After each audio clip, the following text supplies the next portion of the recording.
set the table for a deal. I learned how to end a transaction. I learned how to make a transaction. I learned how to work hard. I learned how to show up early, and and do whatever needed to be done.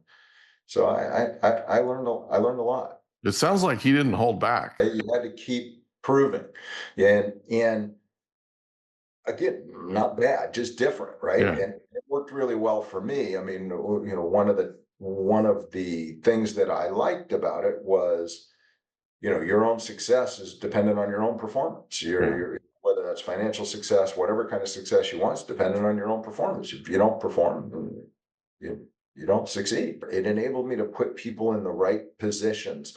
It just changed the game. Yeah. For me. So it really worked for me, and not everybody uses it to the level that I do, but I became an instant believer. Not only did it nail me perfectly, right, but it nailed everybody perfectly. And when I say that, I mean, it identified their behavioral traits, so I can see, are they going to work? I think you'll take good care of them. You need to commit. You got to make sure you're going to be doing this for at least 3 years, for a whole host of reasons. And I said, I kind of like it. I think I can turn this into a real business, and I'm in. Did you know there's a technology that's actually an app on your phone that uses sound waves to tell your brain what you want your brain to do? We had a young man that was on a guest on our podcast, the Mike Litton Experience, who had a traumatic brain injury. He was sleeping 3 hours a night. He's using NewCalm now, and he's sleeping more. Go to newcalm.com, Mike15 promo code. Newcalm.com, promo code Mike15 for an extra 15% off. Go today. Welcome to the Mike Litton Experience podcast. Everyone has a story, and our passion is to help them tell it. Mike is passionate about being a father, a teacher, a realtor, an investor, and a leader. And now, introducing the host of the Mike Litton Experience, Mike Litton. Brian Gelt, thank you so much for being our guest on the Mike Litton Experience. I'm super excited for our time together. And like we talked about before we hit record, everybody has a story, and our passion is to help them tell it. So with your permission, we're going to start with where you were born, go up to today, and then we want to talk about what you're doing with People-Alytics to help employers retain talent, right? And hire the right people, that kind of thing. So thanks again for being here, bud. Thank you. I'm excited to be here. I'm looking forward to the conversation, and we'll touch a little bit on People-Alytics and what we're doing, and how it changed what I was doing in managing people, and how I'm trying to take it to the world. Cool. So where were you born? I was actually born in Los Angeles. I'm one of the 12 people that are LA natives, born and raised. You're still there? And I'm still here. You just can't give it up, huh? I have not strayed very far. That's awesome, man. So what was your favorite thing about growing up in LA? Oh my gosh, I don't know. I mean, it was fun. It was we had a great time growing up in LA. I mean, as a kid, I remember I rode my bicycle everywhere. You rode it. You rode it to school. You rode it to karate practice, and you rode it to meet your friends. I mean, I don't know. I had a great time. It was kind of one of those things. Be home when the street lights come on. That was kind of the deal. Great way to grow up, huh? Yeah, it was awesome. I mean, you had to do your homework and all of that stuff, but all that boring stuff, right? All that stuff. Yeah, do the chores, right? All that kind of stuff. Yeah, do the chores. So growing up, who was the most influential person to you? Oh my gosh. I mean, probably my mom. Give credit where credit's due. I mean, she was a lifelong learner, still is, and she was a teacher. So, I mean, homework was important, and, getting the education. So that was obviously important. She made me crazy, still does. That's what moms do. But I as it turned out, I ended up a lifelong learner. I mean, I enjoy learning new things and understanding them and figuring it all out. That's awesome. So your mom enforced the idea that education was important. Absolutely. Yeah. I mean, my mom in her 50s went back to school and got a degree as a family therapist. Wow. Good for her. Yeah. That's cool, man. I already like your mom. I So, know. And right? maybe interview her. She's awesome. She's awesome. So, so in high school, which high school did you attend? Went to high school. It's called Agora High School. We had Yeah. moved around a little bit as a kid, so I actually went there halfway through ninth grade. I had gone to a middle school that went through ninth grade, and then I went to Gotcha. this high school that started in ninth grade, so I kind of started halfway through. Uh, yeah, it was fun. It was a good school. Played football there and had a good time, and made some friends, and it was a small little community. What Uh, position in football did you play? I usually played D line. Yeah, cool. Yeah. What was your favorite thing about playing D-line? You got to use your hands. You Much also better. got to hit people, right? I mean, Well, you got to hit people. You could grab onto somebody. You could do that. You couldn't do that on the offensive line. It was no damn fun. yeah, no kidding. You get flagged all the time, right? Then coach is upset. I mean, it's just come on, man. So, so in high school, did you have a favorite subject? Uh, Probably. I mean, I was a pretty good student. Probably history. Still like history and really Yeah. enjoy that. I'm pretty good at math. Yeah, I kind of like the math, the sciences, but history's passionate. I'm passionate about it. Not just not remembering the dates, but understanding the context of how things worked and how they happened and why they happened. I dig on that. Yeah, me too. I love history. It's kind of why we do the podcast the way we do. We get people's history every time. It's Yeah, cool. well, it makes So, sense. yeah, it's kind of fun. So other than mom, in high school, did you have a favorite teacher? You have to try and think. I mean, I don't know. No, not that I could. Not that I could touch on. I mean, not That's okay. somebody memorable to me. I mean, I know my football coach was my least favorite, but Oh yeah? Why is that? well, he was drunk half the time, so that was a Oh, was challenge. he? Oh my gosh. That makes it tough. That's a problem. Was he an angry drunk? Because that really He makes it was. rough. He was kind of an angry drunk, actually. You're like, come on, man. Give me a break, right? Drink a little less before practice. Right? That's why they say you can learn from everybody. Some Yeah, you learn no once, kidding. you That's very true, by the way. It's very true. So after high school, do you go to USC right away? Yep, I went to SC right away. I actually put myself through SC. I got into both SC and UCLA and chose SC. Yeah. Uh, it turned out to be a great choice, and I just had a great time. Why did you choose SC over UCLA? I don't know. It was just different. The experience on both campuses. I really liked being at SC. I liked being in the middle of downtown LA. I mean, certainly could have some negative connotations to it, but I like the busy. I don't know. I like the people. I like the whole gig. It just Cool. suited me. That's cool, man. So what did you major in at USC? I majored in public administration, Okay. which now they call it the School of Planning and Policy. But at that time, public administration was kind of like a business degree, but public sector focused. I got you. What made you choose that major? Um, I liked it. I mean, I wasn't sure exactly what I was going to do, but it kind of weaved in some history, and I liked the internship. My last year of school, I did an internship in DC on Capitol Hill. Oh, cool. Yeah, it was a great experience, and it just kind of bolstered my love of how things happen and how they work. So what was your favorite thing about that internship? Well, other than meeting my wife there, Oh, there you go. Wow, that's a bonus. that was a bonus. It was, being in DC it's an intoxicating experience. There's just always something going on. I mean, I got to do everything from sit in a press conference with Ronald Reagan to, Wow. I met Jack Kemp. I mean, Gosh. but one of the things that really I'll never forget is we went to the top of the congressional dome, the top of the dome. It's called the Lady of Liberty. And you have to go with a member of Congress. And I had signed on with a freshman member of Congress. So he was young enough to take us up there because it's all stairs. There's no elevator. Right. And it takes like 40 minutes of stairs to get up there. And it is Wow. the highest point in Washington, DC. And Oh my it's gosh. absolutely spectacular. I'll bet. I'll bet that was amazing. It was awesome. That's Yeah. cool. Yeah.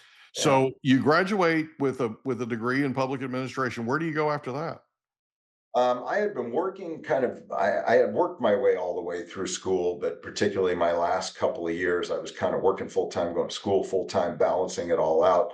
And I'd gone in one summer, I started in the car business, retail automotive. And back in the day, if you were a salesman, they gave you a car to drive. They called it a demo, right? Yeah.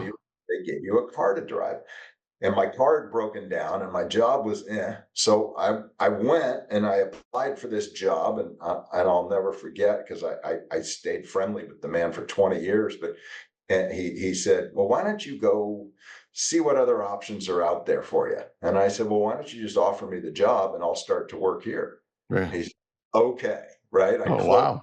the job. It was super fun. So that was my first experience in the car business. So I started selling cars. I made enough money that I could afford to be back at school for the next semester and year, and I liked it. I liked the business. It got right under my skin, and I liked selling, even though I wasn't. What did you like about it? I, you know, I like the process. I like the kind of the behavioral aspect of it, right? How do we identify, what does this person need? What don't they need? How should we approach this? How do we work? And I got to learn people Yeah. at a level that I had never known. Yeah. But it was good for me. It was really fun. And like I said, I don't think I was very good at it. But when I finished school and I finished my internship, I came back and I said, you know what, I'm gonna go back. I'm gonna go into this business. Yeah. And I went into it full time, and it started to be really good. So you were Uh, working part-time. How do you do that in the car business? Do you work like evenings or something? yeah, not very well, but I was almost more full time working and part time school. I mean, my professors were pretty understanding, but I think I said I mostly put myself through school. I had some grants and scholarships and things like that. So if they wanted me there, they got what they got. Yeah. Just kind of pieced it together. Pieced it And you made together, it work, right? made it work. Graduated, got my degree on the wall. Awesome. Yeah. So you go into the car business full time. What's the number one lesson you learned to go working full time in the car business? Oh my goodness, I learned so many lessons, but just I think one of the things I learned is you can learn from everybody. Yeah. And some you learn what to do, some you learn what not to do. I mean, I had some of my managers were absolutely horrible. I Yeah. mean, they were just, I mean, some of them were lovely people, some of them weren't. Yeah. You know, some of Some them of were them good, not so much. Yeah. yeah, some were good at their job, and some were just lazy. And but I was really fortunate. I mean, I worked in the car business. I worked a couple of places, and like I said, I probably wasn't very good, but I was okay. And then I went to work for Galpin Motors. Okay. And Galpin Motors, people on the West Coast might be familiar with it, but I am. Yeah. yeah, it's the number one Ford dealership in the world, Wow. and has been for 30 years. And the man who owned it, his name was Bert Bachman, and he's a legend. I mean, just in not just in automotive, but in everything. Hmm. And that place ran like a business, right? And I learned and learned and learned, and there was lots of opportunity there for me. And I worked hard, and I like to think I worked pretty smart, but so I worked my way up. I was there for 18 years. Wow. And I worked my way up from a salesperson to finance manager to a manager to a this to a that. I mean, at one point I was what we call a finance director, which means I Mhm. had all these people working for me, and I had people in, I think, 12 different locations Wow. process well in excess of 2,000 transactions a month. And I mean, they were really big numbers. They were a lot of fun, and I had great relationships with all of our lenders. I mean, they trusted me enough that I got to sign on, I could say, yes, this customer's approved because they trusted me that I would do the right thing. Wow. So strong the relationship was. Now they verified everything. They did all Oh, their sure. Oh, sure. that stuff. But if I felt that somebody had the character, maybe not the credit, but the character that was deserving of a loan, they gave me that power to do from time to time. Wow. That's awesome, man. Yeah. That's awesome. Yeah. That had It to was, have felt good. yeah, it was good, but it's like anything. It feels good, but it's a responsibility, Oh, right? sure. Yeah. You know, Stressful for sure. you only get to burn that bridge once, Yeah. so I never did. Yeah. That's the truth. Yeah. So you're there for 18 years. Yeah. You go all the way up, right? So you start just at the bottom rung of the sales side, right? And you Right. all the way up to you're the finance director. Yeah. At some point you make the decision to leave Galpin after 18 years. What makes you make that decision? What happened in your life that made you make that decision? The truth is equity. Okay. It is. I mean, I love the family. I mean, I'm still friendly with them. They're wonderful people, but I wanted equity. I wanted to know that if I died on the job, not to be too extreme, right? But if I died in my chair, my family was covered Yeah. for good, Yeah. right? I know how that feels, man. That's a big deal. It's a big deal, right? Yeah. You wanted a little piece of the pie, and Yeah. it didn't need to be a lot, but it needed to be something. And at the time, that opportunity just didn't exist there. It's okay. That's just who they were. Like I said, I'm still friendly with them. I mean, and they just wasn't how they operated. And so, What was the most important thing you learned there in 18 years? oh my goodness, God, I learned a ton. Yeah, you did. I learned a ton about people. I learned a tremendous amount from Bert Bachman. Yeah. I mean, my father had passed away, years before, shortly after I started there. My father had passed away. And um, so he offered to me, it was kind of he didn't know this probably, but he was a bit of a father figure, right? Yeah. And how do I build this business? What is he doing? What is his thought process? And boy, I'll tell you, every time I was in a meeting with him, maybe him and a couple other people, I learned something. I learned how to set the table for a deal. I learned how to end a transaction. I learned how to make a transaction. I mean, I learned how to work hard. I learned how to show up early, and do whatever needed to be done. So I learned a lot. It sounds like he didn't hold back. It sounds like he was one of those leaders that invested in his people. Yeah, he did invest in his people. I mean, we did a lot of different training. There was, it was family business, Mhm. so there's challenges that come with a family business, right? When all the decisions go through the family. So, I learned that too, right? I Yeah. learned that can slow things down, right? And while that works really well when you're a small or a mid-sized family business, when you're $1 billion family business, that's a challenge, Yeah. right? You still got to try and remain nimble. So, In uh, your humble opinion, what made Galpin number one for such a long time? well, first of all, they do a really, really good job of their people, of making their people feel like a team and a cohesive unit. Can you give Um, us an example? I mean, everything they do was team based. Everything, it didn't really matter which dealership you worked in, you were part of the team, and Okay. everybody was part of the team. And so all functions were team oriented, whole team, everybody, and they did a really, really good job of making everybody feel like part of the team. It wasn't my dealership versus your dealership. It was one big group. And We're all in so this together. that part was really good. Now, again, there's a downside to that, and that, maybe sometimes that curtails competition, but certainly they operate very well, and it kind of becomes its own ecosystem in a lot of ways, and they're really smart. They did a really good job building up that business. So 35 years ago, I was certified in sales mastery by Tony Robbins. Okay. And in that class was a group of Ford dealership salespeople. So it was me, just me, and all of them. Love that. Okay. Yeah. So fast forward 20 years, I'm at that dealership negotiating a deal on a truck.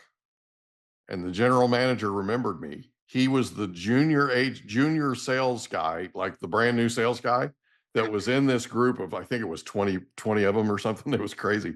And man, were they awesome. I mean, they were so entertaining to be around and be in the class with, and right. And we always met at some bar afterwards, like every single time. It was like almost mandatory, right? And I'm like, you guys are nuts, man. Yeah. I mean, I was pretty sure my liver wouldn't be able to keep up with them if I worked there. Right. I did think about going to work there, but the thing was, I got my deal on my truck because the guy remembered me from all those years ago from that class. Is that nuts? I mean, it's Yeah. just, Right. yeah. So That, that's he fun. I even mean, he even came downstairs and shook my hand and said, right. that's It was really neat. So yeah, it yeah. just,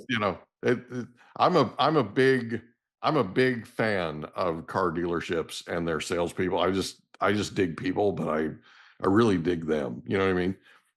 Anyway, so you leave and you go somewhere to get equity. Talk about that opportunity for a second. Yeah, it was, so I left and I joined a group called Keys Automotive. Okay. And was at the time actually even a little bit bigger than Yeah. Galpin. Wow. I mean, it was huge and growing. And it wasn't a deal like they walked in and I mean, I had to earn my way in, but it was a huge opportunity. Yeah. And, you know, I was hesitant to leave Galpin. Did you know there's an app that has no side effects that allows you to use sound waves to tell your brain what you want it to do? It's called newcalm.com and it's amazing. It literally uses sound waves. If you want to tell your brain to go to sleep, if you want to tell your brain to recover, if you want to tell your brain to put you in peak physical state, if you want to tell your brain to focus, if you want to tell your brain to take a power nap, you can do all of these things and more with newcalm.com. Go to newcalm.com today, promo code Mike15. Newcalm.com, promo code Mike15 for an extra 15% off.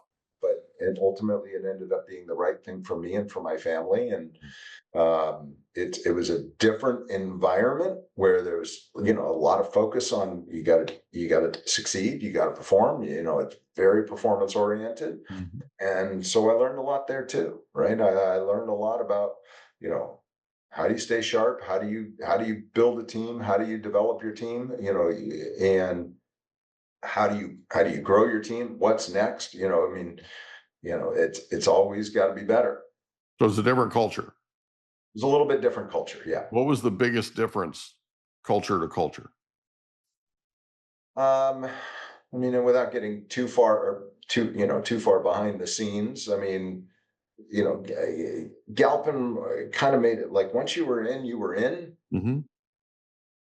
And with Keys, once you were in, you had to prove that you were worthy to stay. Yeah. Right? You had to keep proving. And again, not bad, just different, right? Yeah. And it worked really well for me. I mean, one of the things that I liked about it was, your own success is dependent on your own performance. Your whether that's financial success, whatever kind of success you want, is dependent on your own performance. If you don't perform, you don't succeed. You're Were done. you a finance director for Keys? No, I was a general manager Okay. for one of the dealerships for Keys Audi. So it was a step up. Yeah, I had been a general manager for Galpin as well, but this was an opportunity to be a little more autonomous, and I like that too. I got you. Okay. Yeah. So how long were you at Keys? 15 years. Wow. So yeah, 30, I had 35 years in the car business. And if you take out the first two where I was learning, Mm-hmm. I had two jobs really. Yeah. Wow. That's incredible. Yeah. So at some point you decide to start People-Alytics. Yeah. Talk about that So for a second. I Is so there I started actually after, so uh, Predictive Index, which is the tool that Keys use. So I actually learned about it at Keys, there you go. and I loved it, Yeah. it was perfect for me because I had always tried to grow my teams, build my teams, develop my teams. I had tried all sorts of different tools that I had been introduced to, and Predictive Index was the thing. It was the tool that enabled me to hire better. It Yeah. enabled me to coach better. It enabled me to put people in the right positions. It just changed the game Yeah. for me. So it really worked for me. Not everybody uses it to the level that I do, but I became an instant believer. Not only did it nail me perfectly, right, but it nailed everybody Yeah. perfectly. And when I say that, I mean it identified their behavioral traits so I can see, are they going to work? Are they not going to work? Where are they going to be a perfect fit? What do I got to keep an eye on? All of that stuff. Yeah. So just one simple tool. So I used it as a client for 15 years. And Wow. That's cool. so now when I'm helping companies with it, Hmm. my lens is different, right? I'm Yeah. not selling software, if you will. Yeah. I, I'm a business owner, right? Yeah. And I've been a business owner really for I was a partner in my dealership, so I was a business owner, yeah, and any money that spent, part of it was mine. Hmm. So I wanted to make sure it was something that was valuable. And to me, this was an absolute necessity and a bedrock of all my people decisions. So now when I go out to clients, that's my lens. It's a business owner. If it doesn't add value, it's just an expense and it's got to go. Yeah. I'm with you. Yeah. So you made the decision to leave Keys and start your own company. Talk about that thought process for a second, because there are people out there that are listening to this that Yeah. are thinking about starting a business. It was, I'd love to tell you the transition was that smooth. It almost never is, It right? never is, but You know? so I had made the decision to leave retail automotive, and I love the business, I really do. Some of the drawbacks to the automotive space is there are no nights or weekends. I mean, you're Yeah. working. Holiday weekends, you're working. It's Yeah. just the nature of the beast. So I'd made the decision to leave, and it was amicable. It was all great. And then, okay, now I was done and I knew I wanted to do something, but I didn't know what, right? So, Right. here I am every morning. I'm still getting up at 6 o'clock in the morning and working out and getting all dressed with nowhere to go Mhm. because I didn't know any different for so long. And the guy who was my partner at Predictive Index, who Keys had used, said, you know what, you love it so much, you like it so much. Why don't you just come work with me for a little bit? I'll give you a couple clients, you take care of them. There you So go. I said, all right. So I signed on. He gave me a few clients and this was really my first foray into my own business, if you Mhm. will, right? And I got to set up LLCs, tax records, accounting, and all of this stuff that I know nothing about, right? Because I used to make a phone call, set this up, Yeah. right? It Yeah. was done. And now I got to do it all. So it was fun and a good adventure and finding all of the right people and you know he gave me a few clients and that was going well and I added a couple clients on my own and that was going well and then he comes back and he says, okay, remember I told you my horizon was like 3 to 5 years I was going to retire? And I said, yeah. And he said, well, it's actually going to be about 8 months. I said, okay. That He changes said, things. yeah, he said, and I'd like to give you this book of business. I think you'll take good care of them. You need to commit. You got to make sure you're going to be doing this for at least 3 years for a whole host of reasons. And I said, I kind of like it. I think I can turn this into a real business, and I'm in. So that was that was it. And I mean, I made that commitment, and I had a few people trying to tug me back into the car business. Come work. Every time I bought a car, they're like, "Can't you please run our dealership?" I'm like, and it's been a blessing. It's been really good. It's been a transition for sure. Yeah. So what's your single favorite thing about owning and running People-Alytics? Without a doubt, hands down, my favorite thing is it's my calendar. Yeah. It's my calendar. If I want to play golf on a Thursday afternoon, I play golf, right? If I want to meet with a client at 8 a.m., I meet at 8 a.m. If they need me, because they're in China and they need me to be on at 6 p.m., I'm on at 6 p.m., right? It's my calendar and I can do what's right for my business and my life. And the irony is I'm not working less. Mm-hmm. I'm just working my time. Yeah. So I never minded working. I always liked working. I like working now. I love doing like what we're doing right now. I love meeting new clients. I love talking about their business. I love getting to understand, where can I help? Or maybe I can't, right? But I love learning all of that stuff and trying to have an impact that can help them be more successful. So, but the fact that I get to do it on my calendar is fabulous. Awesome. So if somebody's listening to this and they own a company, does it have to be an automotive company, or can it just be a company where they feel like they need help with retention and hiring and management and all that kind of thing, and they want to use Predictive Index to nail it down? It can be anything. I mean, I will tell you, my clients run the gamut from, very small companies with 20 people to companies with 20,000. Wow. From anything from logistics companies to defense contractors and retail and a whole lot of automotive, as you can imagine, because that's I'm my sure. background. But everything from companies you never heard of to household names that are Okay. on every street corner. Okay. So it's just the common denominator is people, right? They have employees. So could you take a moment and share with us a couple of your favorite success stories from People-Alytics where you came in with Predictive Index and you were able to help them turn things around, launch whatever that is? Just take a couple of those and tell us your favorite success stories. Gosh, sure. There's so many of them. It's kind of fun.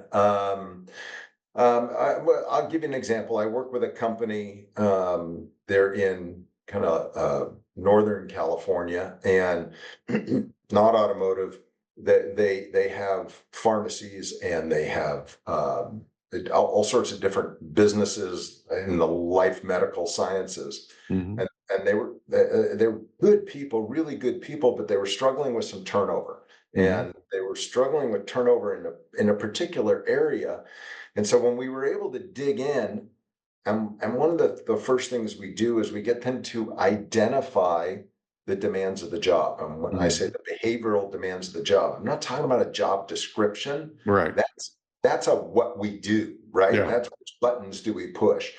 I'm more focused on what kind of person do I need, Yeah. right? All right. And when we can do that, we start to identify that, excuse me, and then we match people up to it. Oh, gotcha. So Okay. as we look at our candidates, we identify who might be the best fit. Mhm.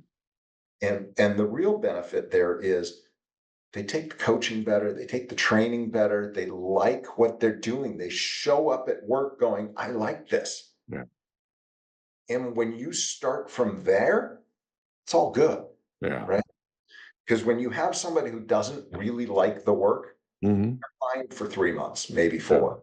And then they start to be late, and then they start to do a kind of a mediocre job, and they didn't Yeah. quite get finished, but they're leaving anyhow, right? And they're crabby with their coworkers, right? Because they don't really like it. They don't Yeah. really They're want to. struggling. They're They're struggling. struggling. They're Yeah. not having fun. And so we see a lot of turnover. This is where companies see turnover in that roughly 3 to 6 months, but some depending on the company, some it's a little later, 9 months, some it's 30 days. But the truth is if they don't like the work, they're out. Or Yeah. or worse, they stay and they've Yeah. already quit, right? And you're just paying them anyhow. Yeah. And, So they're going through the motions, right? they're going through the motions and they're practicing on my customers. Yeah. So we were able to help get this company and identify that problem, solve that problem. That makes the managers have more confidence in the tool. And Mhm. so now they're starting to use it for more coaching and development, and they start to have better conversations. Yeah. Then they start looking at their own interpersonal relationships, and they look at the results from the assessment, which takes about 6 minutes. And I mean, this company, every time they have a company meeting, they put everybody's results on the wall, right? So That's everybody can cool. see who everybody is. All right. There's no right or wrong. We're just different. Yeah. And it makes it really fun, and it engages everyone, and makes the organization a little more open. Yeah. And when you take some of the drama out of it and the emotion out of it, boy, can we make progress. And that's really fun. When I teach DISC, one of the things that I share with the people that are in the training is when we're done, one of my single greatest goals is to make absolutely sure that they know themselves better. Right? What makes them tick? What is it that they like? What is it that they don't like? What is it that they're fearful of? What's their single greatest fear? You with me? Yeah. And also that they can get to a place to where they get to know their spouse better. They can get to know the people that are important in their life better. You know what I mean? And I've had managers, owners, people come up to me afterwards and they're like, wow, I never imagined that I would think of it like this, because it's just a different way of looking at it, right? And what I've experienced, and I think you probably have too, in fact, I'm sure you have, is you have somebody who's in the wrong job, like just the wrong, right? They're the wrong behavioral style to be in that job, right? And they're struggling. Once you come in and you relieve them of that particular job or that particular duty, there's relief on their face. Like they're almost, I mean, I know this sounds weird, but they're almost thankful that you stepped in and reassigned them, right? Or let them go. I mean, nobody likes being let go, but it's something where you can sit there with predictive analytics or predictive index. You can sit there and go, okay, just so you know, this is what we've determined, right? You're just the wrong fit, and this is why you're struggling. How does that consultation go? Are you sitting with them and going through what you found, and then what the job requires and that type of thing? Yeah. I mean, I love that you brought this up. So I'm gonna back up a little bit and talk about what you were starting to talk about, knowing yourself. Yeah, So we call it self-awareness, right? yeah, And self-awareness is not just who am I? Okay, that's the first piece of it. But the second piece of it is, how does that affect others around me? yeah, So if I know what my triggers are, my hot spots, right, then okay, I know how to manage myself, right. so I'm not quite reacting in a negative way. The other thing that it does is, the better I understand myself, I start to understand that people are different, right? Yeah, And if you have a lack of knowledge about that, or lack of self-awareness, people who operate differently or think differently, we call them stupid. We call them idiots. You're right. That guy's a dummy because he does it or she does it differently than me. mm-hmm, Well, the truth is, it's just different. mm-hmm, And so when you have enough self-awareness, it enables you to give a little more grace, yeah, right? To give a little bit more breathing room to other people who are different. mm-hmm, Then when we carry it to the workplace, we start to understand that, oh, guess what? I need that different, right? yeah, Because I don't need everyone to operate like me. I need someone to operate differently because that job is different. right. So when we get there into the workspace, first we start with some coaching, right? Here's where you're different than the job. Mm-hmm, Okay? The job has certain demands. Let's call it a salesperson job, right? mm-hmm, If we're talking about a salesperson's job, that job requires you to meet 8 new people a day, mm-hmm. right? If you don't like new people, that's gonna be a problem, Oh, man. right? It's gonna be a problem. That's an issue. Right. And so what we see statistically is that people fake it for about 3 to 4 months. They Yeah, can do anything. They can adapt for a few months, and then they start to really get worse and worse and worse.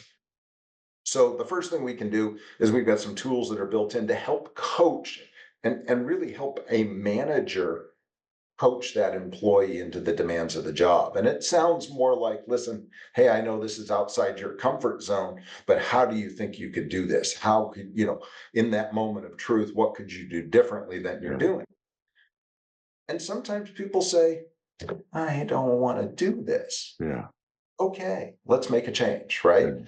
Some of them are just thankful because they identify the actual steps to it, to fixing it. And I Well, will and tell you hear them, right? A lot of them just want to be heard. Yeah. They just want somebody to acknowledge, hey, we know that these are your strengths. That's right. We know these are the potential challenges that you have, right? That's right. We know this is the thing that you're the most afraid of. Right. Okay. That's right. And a lot of times they're like, wow, right? 30 years ago, I was teaching disc and I was up in front of a group of people. And it dawned on me while I was up there, which is weird because I'm literally teaching and I'm thinking this in my mind. I've never sat with my wife, who I've been married to for 31 years, right? I've never sat with my wife, and I think we've been married 2 or 3 years. I've never shared with her what her behavioral style was. So I went home, sat down with her, and I told her, I said, this is your behavioral style, and this is why it works for me, because this is mine, right? And she started crying. And I said, why are you crying? I wasn't trying to make her cry, right? And she goes, I just never realized how much you get me. Love that. That's what employees are looking for.